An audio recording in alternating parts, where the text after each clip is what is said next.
Hey guys, Ross W here. Are you looking for an Arcanist tank build that's capable of VET and hard mode content? Then feel free to stick around and I'll show you just that. And please feel free to subscribe, like, and comment. Every single person here is appreciated and I'm loving the support on the channel recently, so thank you so much. But let's get right into it. Alright guys, so what I'm going to do is I'm going to buff up quick, and after I've buffed up, I will then go into the statistics just so you can see. So, as you can see, once we're buffed up, we are sitting at 33k resistance, which is max. We have 2.7k mag recovery, 1.7k health recovery, and 1.2k stam recovery. We are sitting at 19k max mag, we have 38k health and 25k stamina. I won't go over the distribution of stats, as you can see, they're all there. Feel free to change these around. This is up to you. If you want more health, get more health. If you want more resources, get more resources, etc. This is completely up to you. You can put 64 into health if that's what you want. As you can see, unbuffed we're sitting at 21k, but obviously with the buffs we go up to 33k resistance, so just keep that in mind. And unbuffed our mag recovery drops to just under 2k, so just keep that in mind. Now we're using the Atronach, which is mag recovery. Personally, I think this is the best option. You get a lot of sustain out of this, and yeah, you can switch this for other things if you prefer. However, this is what I'm going with. Alright, before I get into the food, skills, etc., I just want to mention I am Imperial. The reason why we are Imperial is because we get max health, we get max stam, and the main reason is obviously that 6% reduction for all our ability cost, which is really nice, and that's why personally I pick Imperial here. Now, honorable mention goes to Nord. Nord is also a really good option, so if you're a Nord, don't worry. And if you're other races, also, don't worry, if that's what you preference, and that's what you preference. Personally, though, I am using Imperial. Alright, let's talk about food and pots. So, personally, I am using Bewitched Sugar Skulls. Another option here is also Longfin. This is a cheap version, hence why I have a lot of it. But just keep in mind with Longfin, you do not get that health recovery bonus that you do with Bewitched, so just keep that in mind. And just to mention here as well, as I've seen it a lot in the comments, and I do try and mention this every time, I use max stats. If you don't use max stats, that is fine. If you want, use Jewels of Misrule. It gives you more sustain, and it might be more valuable for you, so just keep that in mind. Moving on, we are using tri-stat pots, and this is for obvious reason. It gives you a heal, it gives you stamina, it gives you magicka, and it gives you the recoveries for each, so that is why we're using it. And obviously, if you have any crown ones laying around, feel free to chuck those on as well. So let's talk about the gear next. So on the front bar, we're using the Master's Sword and Shield. This is an arena set, a two-piece set, and whenever you use Puncher, you heal for 5.5k and then gain spell and physical resistance equal to the amount of healing or overhealing done for 5 seconds. Now, the sword we have in defending with life drain, and the shield we have in reinforce with max stam. You can change these around if you prefer, but that is what I'm personally using on the front bar. Onto the back bar, we are using a ice staff, and this is Drake's Rush set. We have it in Crusher enchant with infused, and what this set does is whenever you bash an enemy, you and up to 3 group members within 15 meters gain major heroism for 12 seconds, granting you 3 ultimate every 1.5 seconds, and this can occur once every 18 seconds. So this does have a slight cooldown, however, personally, this set is really nice, especially for gaining ultimate, so that's why we're using it. Onto body pieces, we're using Arch Druid as our monster set, and we have the first piece in medium, and we have this in divine just to boost our Mundus slightly with max stam, and the shoulder is in sturdy. This is heavy, and we have max health. And what this set does is when you deal damage with a heavy attack, which you will be because you'll be getting resources back from using heavy attacks, it deals shock damage and it does it in an AoE.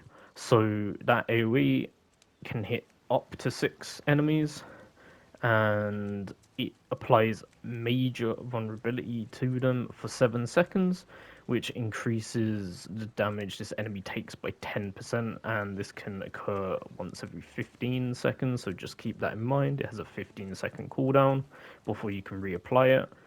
So this is just a good source of major vulnerability, and that's why we're using this set. On to the rest of the body pieces. We are using Saxlil, so the rest of the body will be heavy, and this is a trial set. And what this does is whenever you use an ultimate ability while in combat, which you always will be, you and up to 11 group members within 28 meters gain major force for 1 second per 15 ultimate spent, increasing critical damage by 20%. So, long story short, the more amount of ultimate you use up, the longer this buff is going to last. So when I get into the skills, just bear in mind you don't have to cast your ult instantly. You can build up a little bit more ult if you do want extra duration, especially if you want to use it for short bursts. You can use it for short bursts, or you can build it up and use it if you know there is a big damage point in the fight coming up. You can save it and then utilize it during that point if it's going to be better for your group. So just keep that in mind. Now, we are using reinforced on the chest, and the rest of these pieces will be sturdy.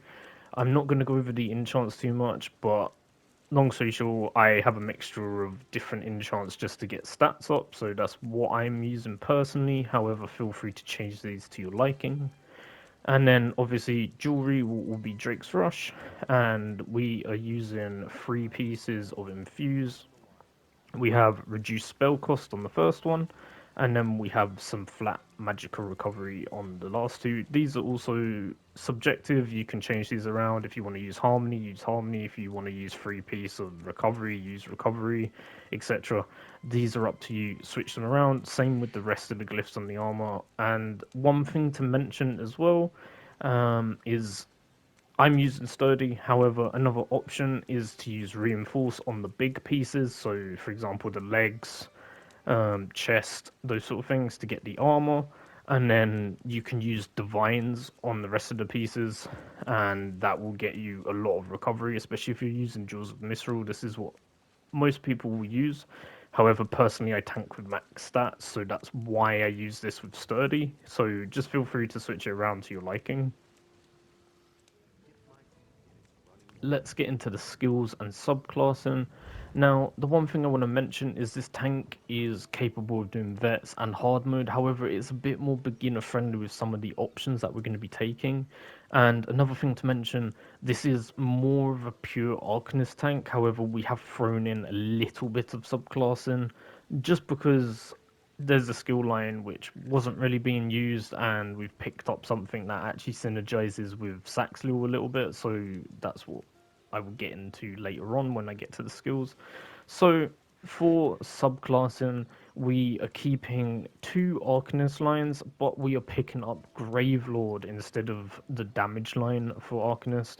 And I will get more into that. As you can see, we only have a few things unlocked in there, but I will get into that when I get into the skills.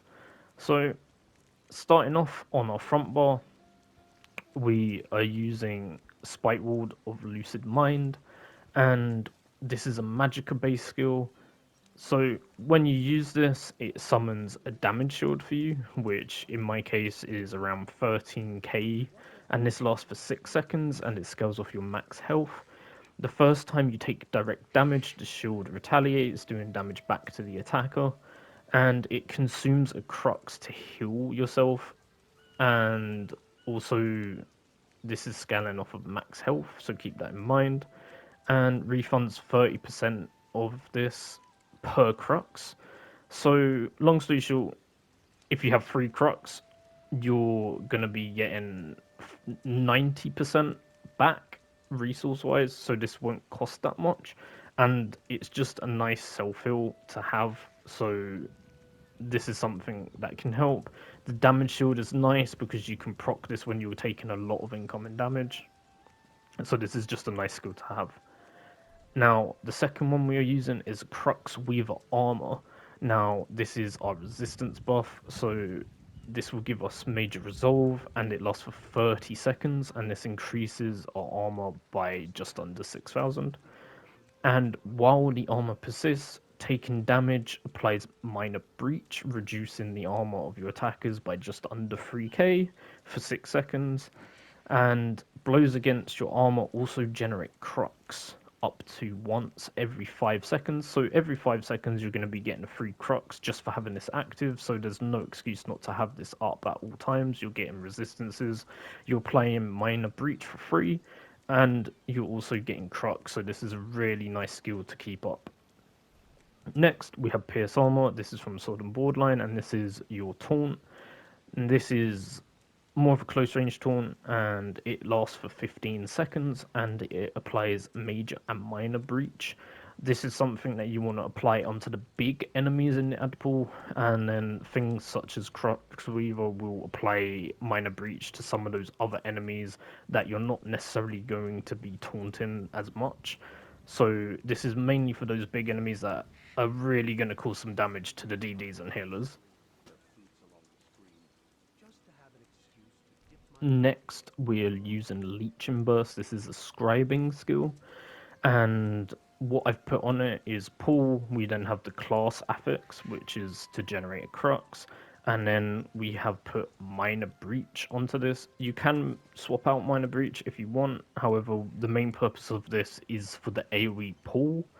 And the one thing I will say is there is a few different options of skills which I will go over in a second, but this, generally speaking, I will have a pull ability in this slot. And the extra crux is just nice, and this is an AoE pull, so anything within 8 meters of you will get pulled in after 2 seconds of using this. And obviously, minor breach is just stripping resistances off of stuff within the ad pool, so that's why we're using that. However, you can swap this out for other things if you prefer. Now, I'm going to quickly go over a couple of options to go in this slot in different scenarios. So, one thing I like to put in this slot is from Gravelord, and that is Mystic Siphon. The reason why sometimes I will put this in is when you're siphoning a corpse, you're getting recovery from this, so you're just getting even more recovery. And in those situations where you're in a boss fight and there's not that many ads, or there's not many ads that really need to be dealt with a pull, this can just be nice to have that extra sustain. So that's something I like to have sometimes slotted there. And then for other option, we obviously have Silver Leash. This is another pull. This is a stamina option, and this is a single target pull, which will basically mean you have to manually pull them in one by one. However, this is a good option to put in there. And the other things that I do want to talk about is there is a few skills that you can put in. Like if you're using a Vaction sword and board, you can use shield charge, or if you want that extra damage shield, you can put defensive posture in. And this is something that is just nice to have, so keep that in mind. Now, moving on to the last skill, we have Lingering Flare, and this is just here passively because while it's slotted, you gain major protection, reducing your damage by 10%. So it's just passive, it makes sure that you're taking less damage, so it's just nice to have there. Moving on to the front bar ult, and we are using Gibbering Shelter, and this is one of the ults from the Arcanist skill lines. And what this is doing is, while this is active, it gives you a damage shield that absorbs 60% of all damage for 10 seconds, up to a max of 88k damage. And when the shield absorbs damage, it will then proc a damage shield onto your allies within 15 meters, and this can do a whole trial group of 12 people, so just keep that in mind. It's really strong, and it gives them a damage shield for 4 seconds that absorbs 15k, and this can also be applied every 4 seconds. So basically, throughout the whole duration, the 10 seconds, you're giving people a damage shield and you're giving yourself a huge damage shield, which makes you near nigh unkillable in some situations, so it's really, really nice. I prefer using this to barrier on Arcanist Tank specifically. So this is a really, really nice survivability tool, and obviously we're using Saxdil, so we're still getting the buff from that, while also being able to have a defensive option on our front bar just in case we really need it. Now, moving on to the back bar, I'm actually going to start off with the ult here, which is Glacial Colossus. And this is the main reason that we've taken Gravelord. I didn't want to take too many other skills because I wanted this to be an Arcanist tank for people trying to learn how to tank on an Arcanist specifically. So that's why we've only picked this up just for this ult. And what this does is it slams the floor over the duration 3 times, and it does frost damage and stuns. And then the main reason is it deals major vulnerability to the enemy's hit for 17 seconds, increasing the damage that they take by 10%. And obviously, you partner this up with Saxil, so you're getting the buff off of that when you use your ult, as well as the major vulnerability, and it's just a nice damage combo, while keeping it easy to use and friendly for new players. So that's why we picked this up. Now, on skills, we have Runic Embrace, and this is basically your range taunt. And what it does is you hit the enemy, it's ranged obviously, and you apply minor maim and minor lifesteal for 15 seconds, reducing the enemy's damage done by 5%, and it also grants healing to allies that are attacking it. And the main reason we're using this is obviously the taunt, which lasts for 15 seconds, and it also generates a crux. So this is even more passive crux coming in. And also, on top of that, while slotted, damage taken is reduced by 2% per crux. So whenever you have crux spinning around you, you're taking 2% less damage, so that would be 6% at max crux, which you will get fairly quickly with this build. So the skill is just really, really nice overall. You're getting life steal, minor maim, you're getting a taunt, and even damage resistance. So this skill is really, really good. Now on to the next, we have Blockade of Frost. This is our Destro skill, and this is what will proc your Crusher enchant. And what this is you use it, it puts an AoE on the floor, and it gives you a damage shield, and it also applies minor breach and gives them a movement speed reduction of 40% for 4 seconds when they are chilled. So just keep that in mind. And the main reason we're using this, as I say, is to proc Crusher on our back bar. And yeah, just a nice skill to have. Next, we have Runeguard of Still Waters. And what this is a bit of a buff, and it's also a crowd control skill. So what this does is when you cast it, you as well as group members gain minor resolve for 20 seconds, increasing your armor by just under 3k. After 1 second, it immobilizes enemies within 7 meters for 3 seconds. You gain minor protection for 20 seconds, reducing your damage taken by 5%. And the first time you would damage while below 50% health, it basically heals you for just under 12k. So this has a lot of utility and crowd control, and it's just nice to have. And it has a good duration as well, so you can keep this up. And it's just a passive heal if you go below 50%. So this is just really nice.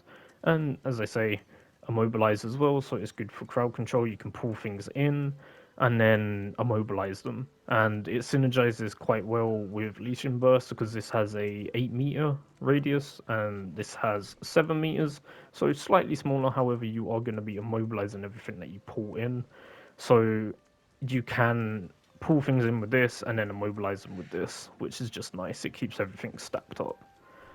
Now, moving on to the next skill, we have Rune of Colorless Pool, and this is probably one of the better skills on Arcanist. What this is doing is you hit a target with it, and it applies minor vulnerability and minor brittle for 20 seconds, increasing their damage taken by 5% and their critical damage taken by 10%. So, long story short, you're applying minor vulnerability to the target for 20 seconds and minor brittle, and you can keep this up 100%. So this is absolutely huge, and obviously this can synergize nicely with this, which applies major vulnerability. So you've got a source of major vulnerability, and you've also got minor, and then obviously taking a look into the sets, you also have another one for major. So you're going to have major and minor vulnerability up on enemies quite a lot. So this is just really, really nice. This has 100% uptime if you can keep this up. So it's just a huge damage buff. Moving on, I am personally using Reconstructive Domain. And what this is more of a buff and a little heal. So basically, you plonk this down on the floor, it lasts for 20 seconds, and it gives you recoveries of all types.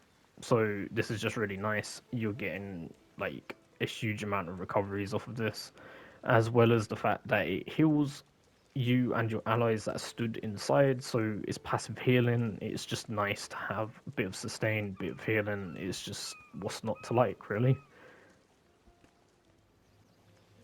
Alright, let's talk about some passives. I'm not going to go into too much detail here as I don't want it to take up too much time, but I will go over a few of the main ones. So first things first, we're taking all of the ones in Soldier of Apocrypha, and this is because the first one gives you armor, the second one is giving you sustain, we then get minor evasion, and also the last one, which is generating crux, just really nice passives here, so we take all of them. I won't go into too much detail on most things, so I will hover over these for you. Moving on to creative rune forms, and we are going to be taking all of them again. So this one increases healing done. We have extra recovery here when you generate crux, that is. We have even more recovery, and then finally damage shield strength, which is nice because we are using a few damage shields here, including our ult, so that's something that's quite nice. Next, Gravelord. I haven't picked up any of these. I will just hover over these, but these are mostly for like damage things, or they just don't apply. However, you can pick these up if you do have some spare skill points, so that's up to you. Moving on to one-handed and shield, I will just hover over these ones. However, the main reason we're taking them is for extra block as well as sustain. So I will just hover over these ones yet again. And then next we have Destruction Staff, which yet again we take all of them. I will talk about a couple of them. First being Trifocus, because what this does is when you're using an Ice Staff, you're going to be blocking with Magicka while you're on that bar instead of Stamina. So you can decide to take this off if you feel like you don't want to be blocking with Magicka. So just keep that in mind. And the second one I will talk about is Elemental Force, which is increasing the chance to apply status effects by 100%. This is one that I think is a must-have, so just keep that in mind as well. And then obviously Ice Staff blocking, and then a bit of recovery on this one. Moving on, we are taking the medium passives. This is mostly for stamina sustain, so I will just hover over these ones, but we have one piece medium, so that's why we are taking these. Next, we have heavy armor. Yet again, we will be taking all of these. This is giving us resistances and health recovery, bit of max health, some extra recovery from heavy attacks, and healing received. Next, we are going to go down to Undaunted, and my Undaunted is not fully leveled here. However, you would obviously have these 2 out of 2.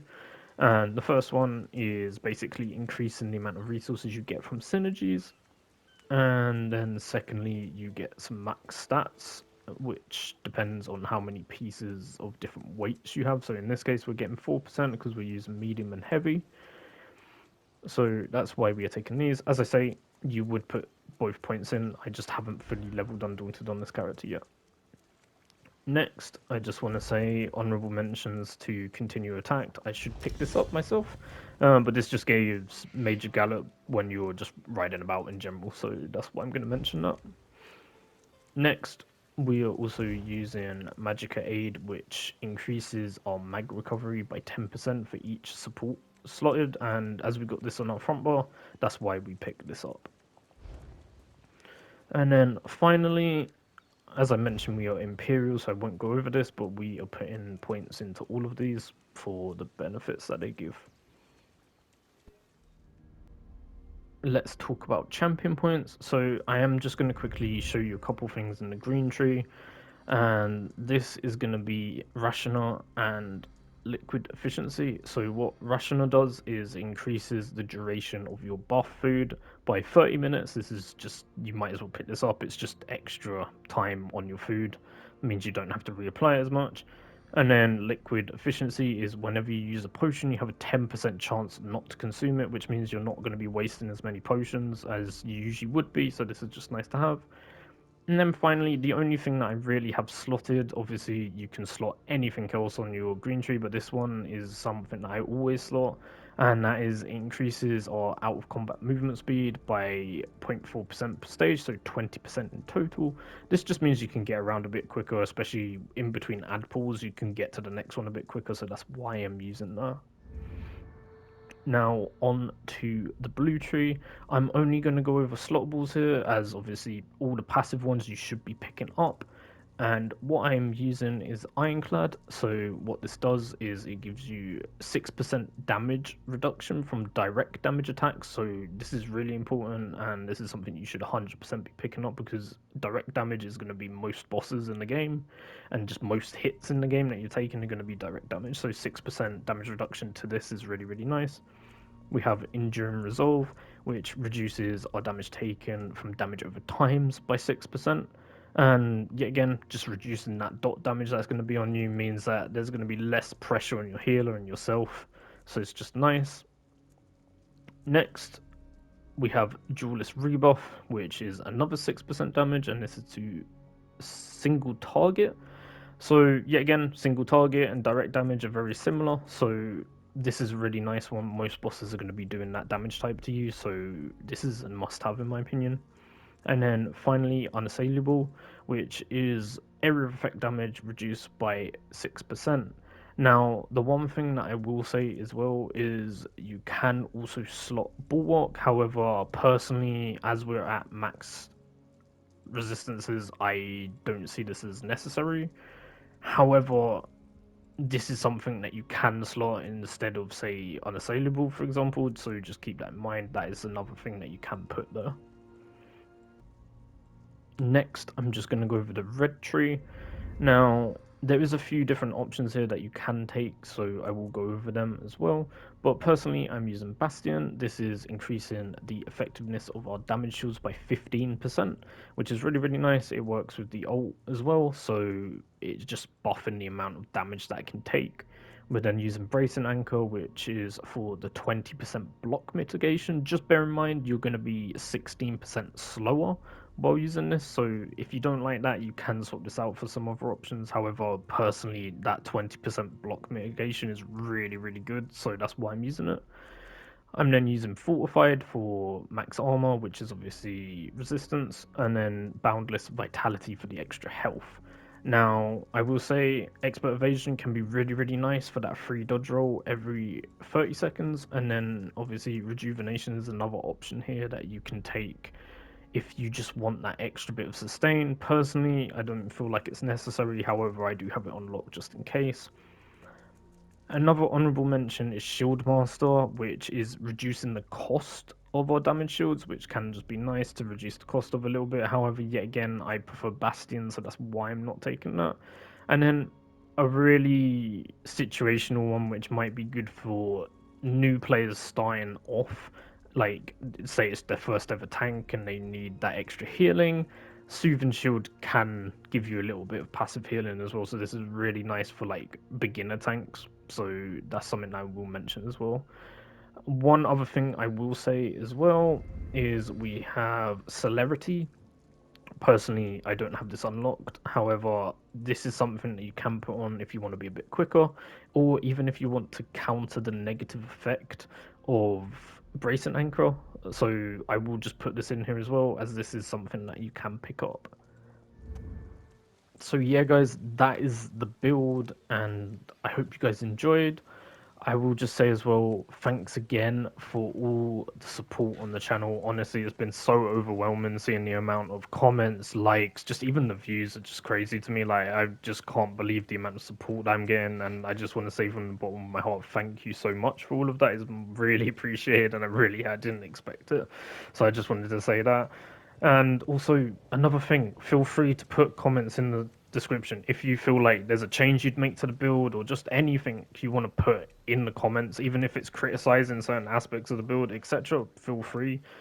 I'm open to it. I'm not bothered by comments criticizing and stuff like that because any information is useful information. Someone else might see something that you say and be like, "Oh yeah, that's really good. I'm gonna apply that to something that I've done." So honestly, anything you want to say in the comments, feel free. So yeah, thanks again for watching. This has been the Real SW, and I will see you in the next video.